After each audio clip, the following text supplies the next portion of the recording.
Assalamualaikum warahmatullahi wabarakatuh.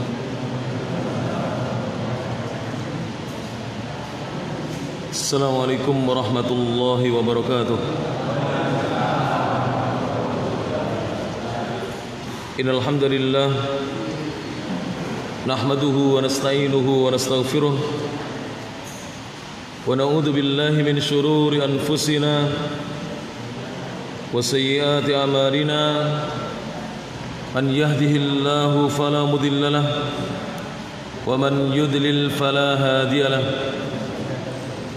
Asyhadu an la ilaha illallah wahdahu la syarika lah wa asyhadu anna Muhammadan abduhu wa rasuluh. Ya ayyuhalladzina amanu taqullaha haqqa tuqatih wa la tamutunna illa wa antum muslimun. يا أيها الناس اتقوا ربكم الذي خلقكم من نفس واحدة وخلق منها زوجها وبث منهما رجالا كثيرا ونساء واتقوا الله الذي تساءلون به والأرحام إن الله كان عليكم رقيبا. يا أيها الذين آمنوا اتقوا الله وقولوا قولا سديدا يصلح لكم أعمالكم ويغفر لكم ذنوبكم ومن يطع الله ورسوله فقد فاز فوزا عظيما. أما بعد فإن أصدق الحديث كتاب الله وخير الهدى هدى محمد صلى الله عليه وعلى آله وسلم وشر الأمور محدثاتها فإن كل محدثة بدعة وكل بدعة ضلالة وكل ضلالة في النار. Jamaah kajian Masjid As-Sakinah Kota Kediri rahimani Allah wa iyyakum. Alhamdulillah, kita bersyukur pada Allah Subhanahu wa taala alladzi bi ni'matihi, yang dengan nikmat-nikmatnya tatimus shalihat, segala kebaikan menjadi sempurna. Mudah-mudahan dengan kita senantiasa bersyukur pada Allah, Allah memberikan tambahan nikmat kepada kita sekalian, sebagaimana janji yang telah Allah firmankan dalam Al-Quran, la in syakartum la azidannakum. Sungguh jika kalian bersyukur, sungguh benar-benar aku akan memberikan tambahan nikmat kepada kalian. Wa la in kafartum, dan sungguh jika kalian kufur nikmat, tidak mensyukuri nikmat-nikmatku, inna adabi lasyadid, ketahuilah sesungguhnya adabku amatlah berat. Mudah-mudahan Allah menjaga kaum muslimin, baik yang di Indonesia maupun yang di negara-negara lain, dari wabah yang Allah Subhanahu wa ta'ala takdirkan kepada umat manusia. Semoga wabah ini segera diangkat oleh Allah Subhanahu wa ta'ala.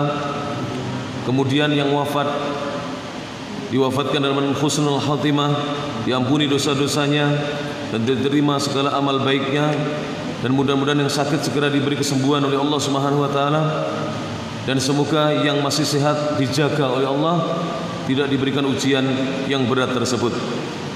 Para jemaah yang dirahmati Allah Subhanahu wa taala, melanjutkan kajian kitab Nawaqidul Islam, pembatal-pembatal keislaman seseorang, di mana sudah kita sampaikan dua pembatal dalam pertemuan-pertemuan yang telah lalu, dan pada kesempatan malam hari ini kita lanjutkan pembatal yang ketiga.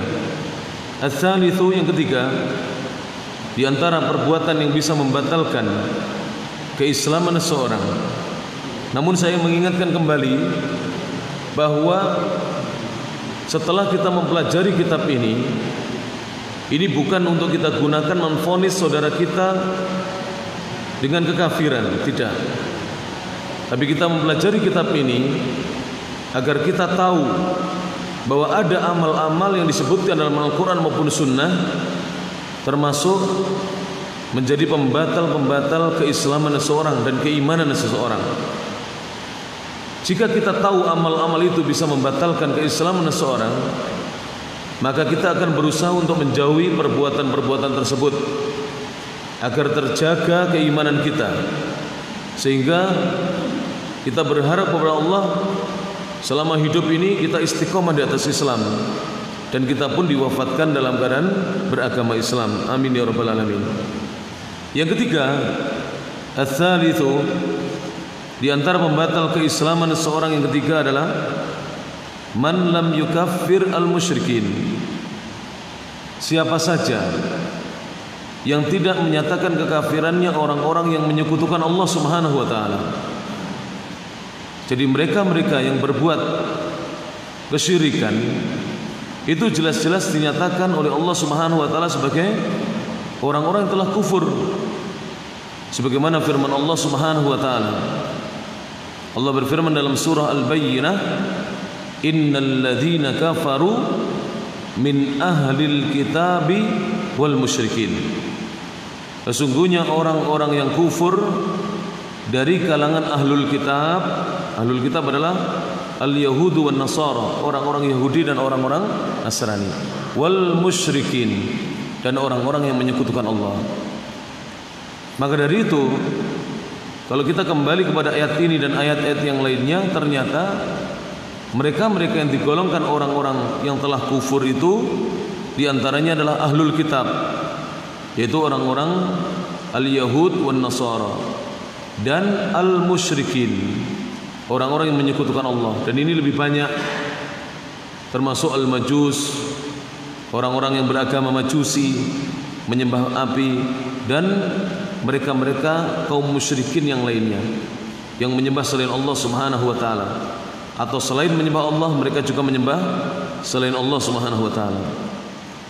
Kemudian Syekh mengatakan, au syakka fi kufrihim, ataukah dia ragu-ragu, meragukan fi kufrihim, tentang kekufurannya orang-orang musyrik. Kalau ragu berarti dia meragukan isinya Al-Quran. Sedangkan Al-Quran yang dia baca setiap saat ketika dia membaca surah Al-Bayyinah berbunyi bagaimana? Innal ladzina kafaru min ahlil kitabi wal musyrikin. Terang sekali para jamaah yang dirahmati Allah Subhanahu wa taala dalam surah Al-Bayyinah. Saya bacakan lengkapnya ayat para jamaah yang dirahmati Allah taala. Allah berfirman dalam surah Al-Bayyinah, dan Al-Bayyinah surat nomor 98 urutannya dalam Al-Quran. Ayatnya bagi yang ingin merujuk nanti ayat yang ke-6. Allah mengatakan innal ladzina kafaru, sesungguhnya orang-orang kafir min ahlil kitab, dari kalangan ahlul kitab. Siapakah mereka? Al-yahudu wan nasara wal musyrikin, dan dari kalangan orang-orang musyrik yang menyembah selain Allah atau yang menyembah Allah bersama menyembah selain Allah. Allah mengatakan fi nari jahannama, mereka semuanya di neraka jahanam, khalidina fiha, mereka kekal di dalam neraka jahanam.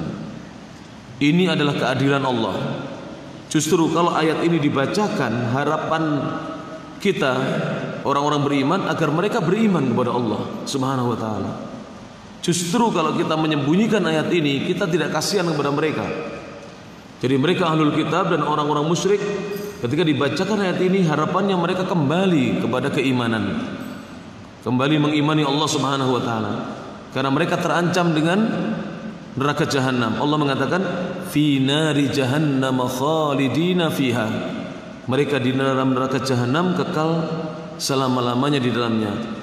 Ulaika hum syarrul bariyah, mereka-mereka itulah seburuk-buruk makhluk. Seburuk-buruk makhluk. Kenapa? Karena mereka menyekutukan Allah dan mereka mengingkari Allah Subhanahu wa taala. Namun sebaliknya di ayat yang ke-7, innal ladzina amanu, sesungguhnya orang-orang yang beriman, wa amilus shalihat, dan mereka mau beramal-amal yang saleh, ulaika hum khairul bariyah, mereka lah orang-orang yang dikatakan sebaik-baik makhluknya Allah yang hidup di atas bumi ini. Sebenarnya untuk menjadi orang beriman itu tidak susah. Untuk menjadi orang beriman persyaratannya banyak? Tidak. Silakan mengucapkan 2 kalimat syahadat. Di masjid ini bisa, di masjid yang lainnya bisa, di kantor KUA bisa, di pengadilan agama bisa. Nanti dicatat sebagai seorang muslim. Mudah para jamaah. 2 kalimat syahadat. Yang pertama adalah syahadatul tauhid, asyhadu an la ilaha illallah. Yang kedua adalah syahadatul rasul, wa asyhadu anna Muhammadan abduhu wa rasuluh. Aku bersaksi bahwa tidak ada sesembahan yang berhak disembah kecuali hanya Allah, yang pertama. Yang kedua, dan aku bersaksi pula bahwasanya Nabi Muhammad adalah hamba dan rasulnya Allah. Maka digolongkan orang-orang beriman. Kemudian belajar. Setelah belajar, beramal dengan amalan yang soleh. Amal soleh itu amalan yang ada dasar tuntunannya dari Nabi SAW. Maka digolongkan mereka ulaika hum khairul bariyah. Apa pahala bagi khairul bariyah, sebaik-baik makhluknya Allah? Jazaohum, balasan untuk mereka, inda rabbihim, di sisi Rabb mereka, jannatu adn, surga Aden, tajri min tahtihal anhar, yang mengalir di bawah surga-surga itu adalah sungai-sungai, khalidina fiha abada, mereka kekal di dalam surga selama-lamanya. Para jamaah, kehidupan dunia ini memang tidak lepas dengan ujian, musibah, bencana, problem, ya. Tidak mungkin orang hidup di dunia ini tanpa ada ujian, problem, bencana, musibah, kesulitan. Tidak mungkin orang itu bahagia terus, tidak mungkin orang itu sehat terus. Ada kalanya sakit dan banyak sehatnya. Kadang-kadang ketika sehat lupa dengan Allah Subhanahu wa taala. Ada kalanya tidak punya duit, sering banyak duitnya tapi lupa dengan Allah Subhanahu wa taala. Begitulah manusia, para jemaah. Ada kalanya dia sedih tapi bahagia tidak pernah diingat. Itulah manusia hidup di dunia. Namun orang-orang yang beriman kepada Allah dan beramal soleh diberi pahala apa? Jazaohum inda rabbihim jannatu adn. Balasan untuk mereka di sisi Rabb mereka adalah surga Aden. Tajri min tahtihal anhar, yang mengalir di bawahnya sungai-sungai. Khalidina fiha abada, kekal selama-lamanya di dalam surga. Bayangkan mereka kekal selama-lamanya. Dan surga tidak seperti di dunia. Seorang senikmat apapun hidup di dunia, ada kalanya dia tidak merasakan kenikmatan. Betul tidak? Coba para jamaah, seorang hidup senikmat apapun di dunia, pada suatu saat dia merasakan hal yang tidak nikmat. Kasur yang empuk, pada saatnya dia akan merasakan penat. Kendaraan yang mewah, dia akan merasakan lelah kalau terlalu lama berada di atas kendaraan. Dan seterusnya. Itulah kehidupan dunia. Oleh karena itu kalau kita mengingat ayat ini, Masya Allah. Kemudian Allah belum selesai firman-Nya, radhiyallahu anhum, Allah ridha kepada mereka. Wa radu'an, mereka pun juga ridha, diperintah oleh Allah, ridha diperintah untuk beriman, ridha diperintah untuk beramal soleh. Dzalika liman khasyya rabbah. Pemberian Allah seperti itu adalah bagi seorang yang memiliki rasa khasyah, takut Rabbahu, kepada Rabbnya, kepada Allah Subhanahu wa taala. Maka para jamaah yang dirahmati Allah Subhanahu wa taala, jangan sampai kita menyekutukan Allah. Sebab kesyirikan adalah perbuatan yang bisa menyebabkan seorangnya kufur, keluar dari keislamannya. Para ulama ketika menjelaskan pernyataan tadi itu menjelaskan panjang lebar pada jemaah tentang kekufurannya mereka-mereka yang ragu-ragu akan kekufurannya orang-orang musyrik. Kemudian Syekh berkata, au sahhaha madhhabahum, atau membenarkan madhabnya orang-orang musyrik. Jadi kita tidak boleh membenarkan madhab itu pendapat dari orang-orang musyrik, karena siapa yang melakukan itu kafaro, dia telah terjatuh kepada kekufuran. Na'udzubillahi min dzalik. Ulama-ulama Ahlussunnah wal Jamaah ketika menjelaskan pembatal yang ketiga ini, mereka mengatakan yang pertama, anna man hakamallahu azza wa jalla bi kufrihi, sesungguhnya seorang yang dihukumi oleh Allah Subhanahu wa taala bahwa orang itu telah kufur kepada Allah, minal yahudi, dari kalangan orang-orang Yahudi, wan nasara, dan orang-orang Nasrani, wal musyrikin, dan orang-orang musyrik, wal murtaddin, dan mereka-mereka yang murtad dari Islam, meninggalkan agama Islam, wa ghairihim, dan selain mereka, mimman ja'atil adillatu, dari kalangan orang-orang yang telah datang dalil-dalil, fi bayani kufrihi, yang menjelaskan kekufurannya. Apa yang diwajibkan? Yajibu 'alal muslimi, maka wajib atas seorang muslim an yaqta'a bi kufrihim, untuk meyakini kekufuran mereka. Jadi karena kalau kita tidak meyakini sama dengan kita meragukan isinya Al-Quran. Ketika kita meyakini itu, kita tidak akan meninggalkan agama Islam ini. Pertama. Yang kedua, kalau mereka mendengar, harapannya mereka bertobat, kembali kepada ajaran yang benar. Kembali kepada ajaran yang benar. Kemudian Syekh mengatakan, wala yashukku fi dzalik, dan tidak boleh seorang muslim ragu-ragu dalam masalah kekafiran mereka. Wa hadza min lawazimit tauhid. Ini termasuk konsekuensi dari tauhidnya seseorang. Apabila seorang beriman dan mentauhidkan Allah, maka sebagai konsekuensi dari akidah tauhidnya, dia pun meyakini bahwa orang-orang yang tidak beriman kepada Allah, orang-orang yang melakukan kesyirikan, itu adalah orang-orang yang telah kufur kepada Allah Subhanahu wa taala. Ini konsekuensi. Sekarang kalau kita kembali kepada akidah tauhid para jamaah, kalau seorang masuk Islam, dia disuruh mengucapkan apa? Yang pertama, syahadatut tauhid. Apa bunyinya? Asyhadu an la ilaha illallah. Apa terjemahannya? Aku bersaksi atau saya bersaksi bahwa tidak ada yang berhak disembah melainkan hanya Allah semata. Ketika dia sudah meyakini ini, dia tidak boleh ragu atas kekafirannya orang yang menyembah selain Allah. Yang menyembah selain Allah, dia harus yakin bahwa orang yang menyembah selain Allah telah jatuh kepada kekafiran, sehingga dia akan istiqomah di atas Islamnya, dan dia tidak ikut agama orang-orang yang menyembah selain Allah Subhanahu wa taala. Inilah jati diri seorang muslim apabila dia teguh di atas Islamnya. Ini bukan berarti para jamaah, kalau kita meyakini akidah tauhid ini dan kita melaksanakan konsekuensi dari akidah tauhid ini. Konsekuensi itu apa? Kewajiban yang dituntut oleh akidah kita. Ini bukan berarti kalau kita ketemu mereka, kita menyakiti mereka. Tidak demikian. Justru kita ingin mengajak mereka masuk agama Islam. Sebanyak-banyak yang kita dakwahi mereka. Apalagi sekarang di zaman teknologi canggih nih, media sosial dimanfaatkan oleh manusia, maka manfaatkan untuk dakwah.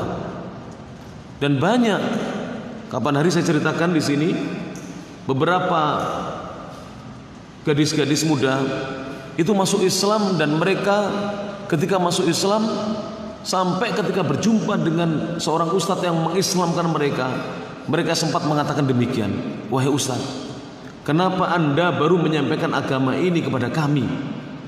Kenapa tidak dari dulu? Bagaimana kalau seandainya kami ini meninggal tidak mengetahui agama Islam ini? Subhanallah. Sampai mengatakan demikian, mu'alaf wanita di Jakarta. Dan ini diceritakan oleh Al-Ustadz Ali Hasan Bawazir, yang beliau pembina mu'alaf center. Diceritakan demikian, ustadznya didatangi, setengahnya dimarahi, kenapa ustadz tidak menyampaikan dari dulu?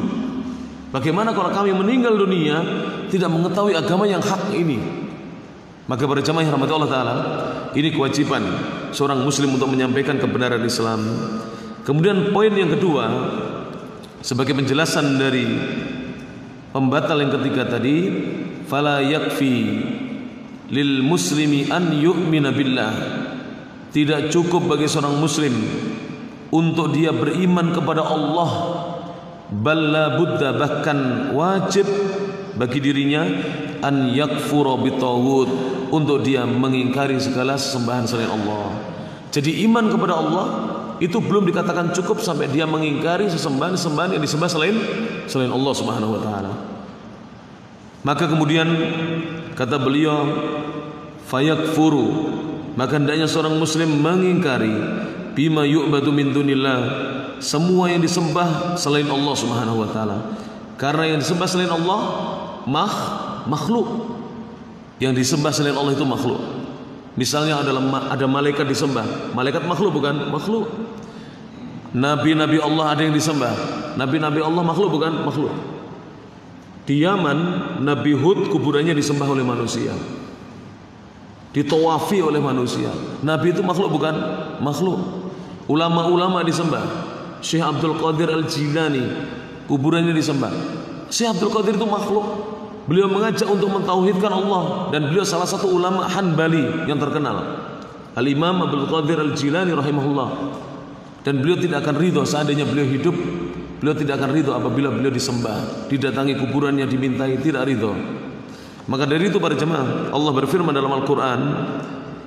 Allah mengatakan dalam surah Al-Baqarah ayat 256, kata Allah Subhanahu wa taala, "Faman yakfur bit-taghut," barang siapa mengingkari segala yang disembah selain Allah, wa yu'min billahi, dan dia beriman kepada Allah, faqad istamsaka bil urwatil wuthqa, maka sungguh dia telah berpegang teguh dengan tali yang sangat kuat. Jadi iman kepada Allah harus dibarengi dengan mengingkari sesembahan selain Allah Subhanahu wa taala. Kalau kita tidak mengingkari, iman kita tidak sempurna, karena kita belum melaksanakan konsekuensi dari keimanan kita, lawazim, kewajiban-kewajiban yang dituntut oleh iman kita. Kemudian Allah berfirman, "Lang fisama laha," yang tidak akan terputus, tali yang kokoh yang tidak akan putus. Surat Al-Baqarah 256. Yang ketiga, kita nukilkan ucapan seorang ulama, Al-Imam Al-Qadhi Iyad rahimahullahu ta'ala. Beliau mengatakan, walihada, oleh karena itulah, nukaffiru, kita menyatakan kufurnya, man dana bi ghairi millatil muslimin, siapa yang beragama tidak dengan agamanya kaum muslimin.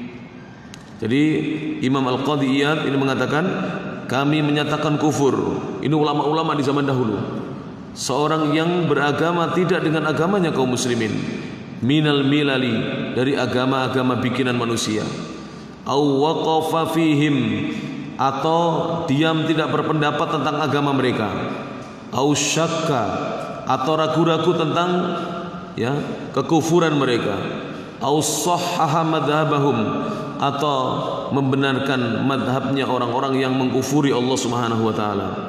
Wa in adhara ma'a dzalikal Islam, walaupun orang tersebut menampakkan keislaman. Jadi berpakaian Islam atau menampakkan dirinya sebagai seorang muslim itu tidak cukup. Maka dia harus selain menampakkan dirinya sebagai seorang muslim, dia pun mengingkari segala sembahan selain Allah Subhanahu wa taala. Itu kalau paham kalimat la ilaha illallah.